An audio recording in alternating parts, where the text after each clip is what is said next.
Hello, my dear friends. How are you doing? Hope you are having an amazing day and not having to deal with drama. Ready for new stories I have for you today? Let's go to the first one. And don't forget to listen to the end of the story, guys, to hear my insights. Enjoy the stories, and don't forget to like and subscribe. And of course, don't forget to leave a comment.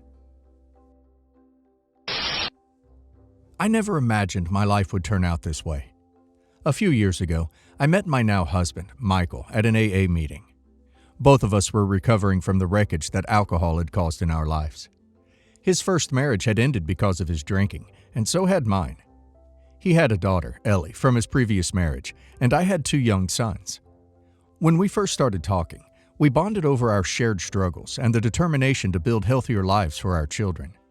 We supported each other through tough times, celebrated each other's milestones, and eventually started dating. A year later, we got married. Michael and I both worked hard to maintain a stable home life.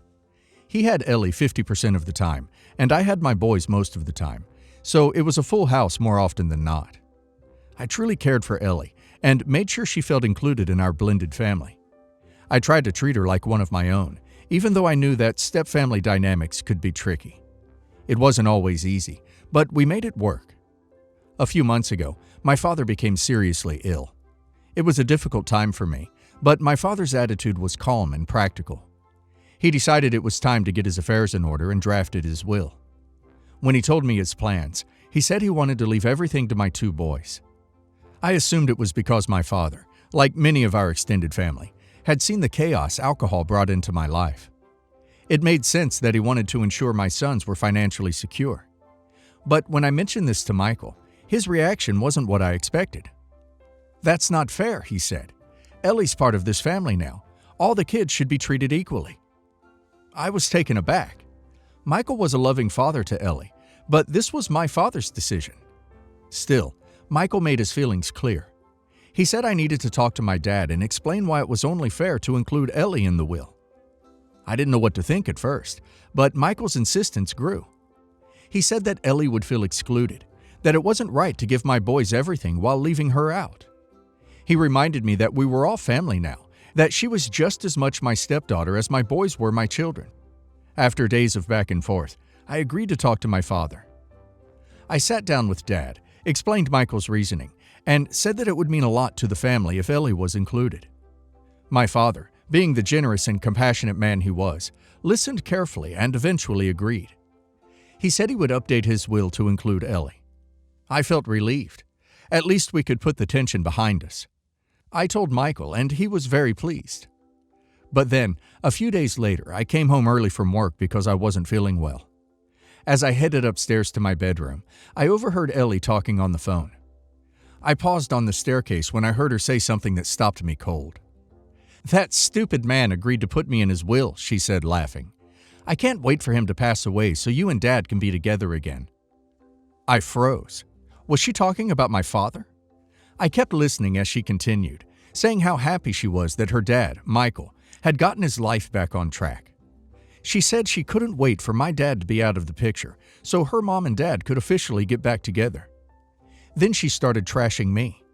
She said she couldn't stand me, that I thought I was so perfect, that my life was a joke. I couldn't believe my ears. I went to my room, my mind racing. Was this just a teenager venting, or was there more to it? I thought about what I'd heard, and for the first time since we'd been married, I decided to look through Michael's phone. I'd never done it before. I'd always trusted him. But now, I needed answers. What I found confirmed my worst fears. There were messages between Michael and his ex-wife. They were talking about being together again, about having more kids. Michael mentioned that my dad was in poor health and said it wouldn't take long for him to pass away. I felt like I've been slapped in the face. This wasn't just some harmless venting or a misunderstanding. My husband was planning for a future with his ex-wife, banking on my father's death to get some money. The next morning, I went back to my father and told him everything I'd heard. He was devastated. I could see it in his face. He couldn't believe people could be so cruel, so manipulative. He told me he'd change his will again, and he did. I didn't tell Michael or Ellie what I'd done. I wanted to wait. I wanted them to think everything was fine. I didn't want to upset my father with all the drama. 6 months later, my father passed away. It was a difficult time for me and my boys, but I felt some peace knowing that my dad's wishes were protected. Then came the reading of the will. Michael was absolutely livid when he realized that Ellie wasn't included. He looked at me, furious, and demanded to know what had happened. That's when I calmly told him, "Well, now you can go and be with your ex-wife and have more horrible children." I turned to my lawyer and handed him a folder of divorce papers. "You can take this opportunity to start over," I said, staring Michael down. He looked completely shocked. "There's some kind of misunderstanding here," he said. "I don't know what you think you heard, but this isn't what it looks like." I didn't buy it for a second. "There's no misunderstanding," I replied. "You need to pack your bags and leave." That's when Michael snapped.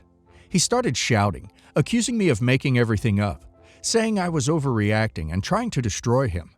He even threatened me, saying I'd regret everything. But I didn't care. I had the proof, I had the strength, and I wasn't going to let him manipulate me any longer. I stood my ground, and by the end of the day, Michael was gone. I've since filed for divorce, and I'm doing everything I can to support my boys through all of this. It's not the outcome I expected when I married Michael. I never thought he'd betray me in such a calculated, heartless way. But now, looking back, I see how lucky I was to find out before things got even worse. So, am I the a-hole for telling my father to remove Ellie from his will and staying quiet until his death? Opie is definitely not the a-hole. She found out that her husband and stepdaughter were planning to take advantage of her father's kindness, while openly disrespecting him and Opie's family. Removing Ellie from the will was the right thing to do to protect Opie's father's wishes. Staying quiet wasn't ideal, but in this case, it may have been the only way to ensure that they couldn't manipulate him again and protect him from unnecessary drama and headache. And now let's hear the community's opinion. Not the a-hole. Once you heard Ellie's comments and saw those messages, it was clear they didn't have good intentions. It's awful to think they were waiting for your father to pass so they could benefit financially. Protecting him from that kind of betrayal was the right move, and it's understandable why you didn't want to confront them directly before his passing. Not the a-hole. You weren't being petty or vindictive. You were shielding your father's legacy from people who clearly didn't respect him. Ellie and your husband's behavior left you no choice. Staying quiet ensured that your father's revised wishes were honored without interference. Not the a-hole. Given what you overheard and the messages you found, it's clear that Ellie and your husband were not acting in good faith. Asking your father to change the will and keeping it quiet was a difficult but understandable decision. It was about protecting him, not about being spiteful. Background. My mom and dad had me after a one-night stand. I was raised by my mom, never married, and I saw my dad for about 2 weekends per month. When I was 10, my father married and had my brother, A, but his wife passed away a few years later. Then he remarried my second stepmom, who had a son about A's age called B. A and B grew up together and are close. I liked B too, and he was always nice, but of course I was a lot closer to A, cause he was my actual brother. Now I'm 28 and relatively successful. I was fortunate enough to not have student debt cause my mom paid for college. I comfortably earn 6 figures now. A few days ago, I was talking to my dad and his family via Zoom, and they told me both kids got accepted to college and were very excited to go. I was so proud of both of them and told them how happy I was and that I'd be sending them their gifts. I then talked to my dad one-on-one and asked him how the boys were planning on paying for it. He said that both would have to take loans and work to support themselves. After the call, I did the math and figured out I could pay for A's college myself and it wouldn't affect my lifestyle or savings as much. I called A and told him that if he promised me he would do his best in school and stay out of trouble, I'd help him pay for school. He was so happy and couldn't stop thanking me. He has always been a good kid, and I know he deserves to have it. I then got a call from my dad and stepmom. While they said they were happy I was supporting A, it was unfair that he gets a free ride while B would have to struggle with loans. They went on to say how I was showing favoritism and such. I told them that while I did love B, A is my actual brother, and that of course I loved A more. I told them that I was willing to help B with a few textbooks or help him cover rent every now and then, but I wasn't comfortable spending tens of thousands of dollars on him. They're still insisting that I should be fair about it and treat them equally. I couldn't take it, so I ended the call. B called me after that and told me that while he understood, he felt sad about the whole thing and how it reminded him of his place as just a stepbrother.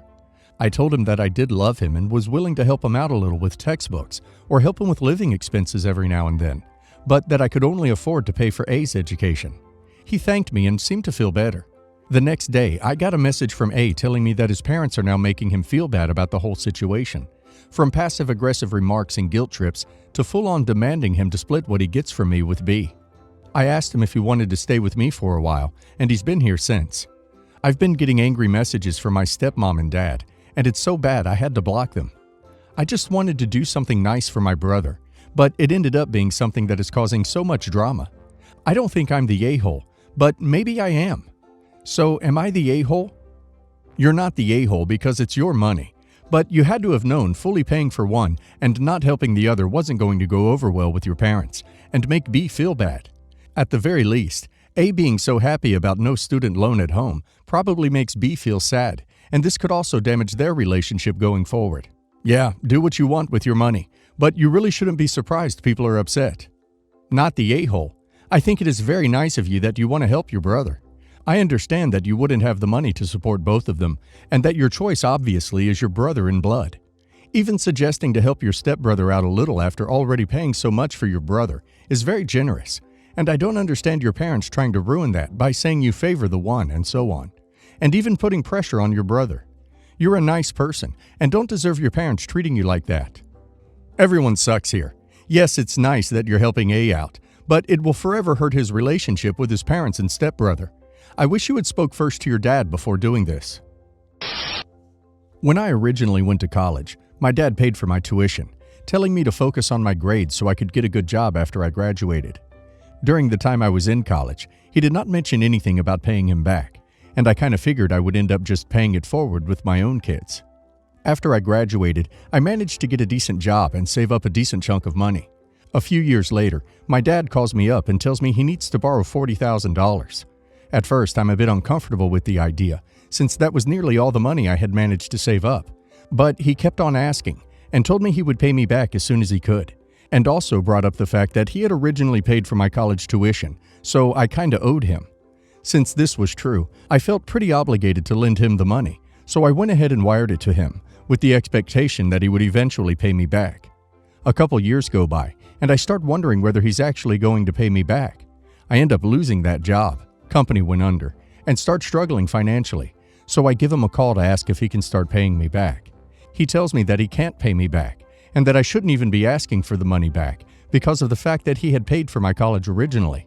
So, retroactively, the money he spent on my tuition turned out to be a loan, and the money I had loaned him years after was not actually a loan, but me paying him back. This came as a pretty big surprise to me, and I pretty much hung up and haven't spoken to him since. Not solely for this reason. We had a pretty strained relationship, but this was kind of the straw that broke the camel's back. This all happened a while ago, and I'm no longer struggling, but looking back, sometimes I do feel a bit guilty about it. He did, after all, pay for my college education originally. Was it unreasonable for me to expect him to pay back the money I loaned him later? Not the a-hole. He should have made it clear that A, he wanted you to pay him back for your college tuition eventually, and B, that the $40K he was asking for was not a loan, but you repaying him for college. If he had been upfront about it, that may have been another thing, but it seems like he was being intentionally tricky. I don't know what kind of financial troubles he's going through, but it's pretty brutal to take your child's entire savings under the false premise of paying them back, and then lash out at them for expecting it to be paid back. Sounds toxic. Not the a-hole. Wow, your dad is a piece of work. He pays for his child's tuition, then uses that years later to manipulate you into giving him money, then lies to you and now won't help his struggling son. There was no agreement when he paid for your tuition. There was an agreement between you and him when you loaned him all of your savings. I'm sorry you have such a selfish gaslighter of a father. I hope he changes his mind, but you are not wrong for choosing to cut him out if he doesn't. Not the a-hole. Some parents have this concept of their children owing them because they took care of them for a lot of years. But in the end, they are the ones that decided to have children. It is your obligation to provide for them, and that includes education. Asking back for the money that he willingly gave you because you owe him is just cruel and basically emotional blackmail. We don't even have to mention the fact that he doesn't want to give you it back. He's an a-hole all the way. Me, 28 male, and my wife, Anna, 28 female, were expecting. She was almost 3 months. We were really excited. We bought everything a baby needed and talked a lot about our future with the baby.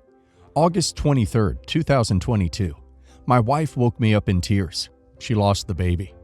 We had a really hard time accepting the fact, but Anna was much more affected.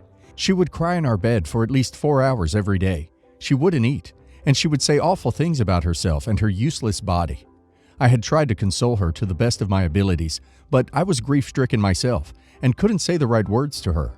It took 4 months of therapy for us to gradually start feeling better. Anna was smiling more. She was still a little on edge, but she was doing good. January 14th was Anna's birthday, and I wanted to make it really special for her. I invited our friends and family and cooked her favorite foods. I just wanted this day to be happy for her. For context, our families know about the situation and the effect it had on Anna, especially my brother and sister-in-law, as we had stayed in their house for a bit. While everyone was eating the food, my brother and sister-in-law got up and told everyone that sister-in-law was pregnant. After 4 seconds of silence, everyone in the room started congratulating them. I was stunned and turned to my wife having an emotionless expression until she smiled slowly and congratulated them and hugged them both. For a good 20 minutes, everyone couldn't stop talking about pregnancy, baby names, and new baby toys. They could have easily announced this at their 5-year anniversary party, which was just 2 weeks away. What was the point of announcing it on my wife's birthday? I noticed my wife get up and leave to go to our bedroom. I found her crying. She told me she doesn't want to go out now, that she doesn't want to face them. I understood and quickly headed to the table where everyone was done eating, talking as if they hadn't noticed we'd left. I didn't want to make a big scene, so I told everyone kindly that me and Anna had some plans for the evening and that we would have to cut this party short. That was the only thing that came to mind at that moment. Sister-in-law comes walking towards me and starts yelling at me saying that I'm doing this because of her announcement. I tried telling her as calmly as possible that it wasn't like that, and this was supposed to be Anna's birthday party, not some pregnancy announcement party. I said my goodbyes. Then 2 hours later, I get a message from my brother saying I was selfish and that I shouldn't be jealous just because we won't be as careless as the two of you. Careless, as in implying that we had somehow caused the miscarriage, even though we were incredibly careful. I'm beyond frustrated. Do you think I'm the a-hole because of how I handled the situation? Not the a-hole. Announcing your pregnancy at someone else's party is incredibly selfish. Doing it at the party of someone who has recently miscarried is beyond evil. And as for your brother's carelessness comment, I think that's a clear case of fighting words. You're beyond frustrated. That's it? I'd be enraged. Hell, I am enraged on your behalf, and I don't know you. I'm not sure why you're tiptoeing with these a-holes. Not the a-hole, and I'd be laying into them. On what planet was that appropriate? Even if you guys hadn't lost a pregnancy, it's rude to make someone else's party about you. Just like you don't announce an engagement at someone's wedding. And his later remark about being careful? What the actual duck? If one of my brothers pulled a stunt like that, they'd get an earful from me whether it was my party or not. The way sister-in-law got in your face screaming, and that comment your brother made at the end makes me think they announced the pregnancy at Anna's party on purpose, wanting to upset her. I have some ideas why they would do that, but none of it matters. Nothing can excuse this kind of behavior, especially if they had their own party 2 weeks later.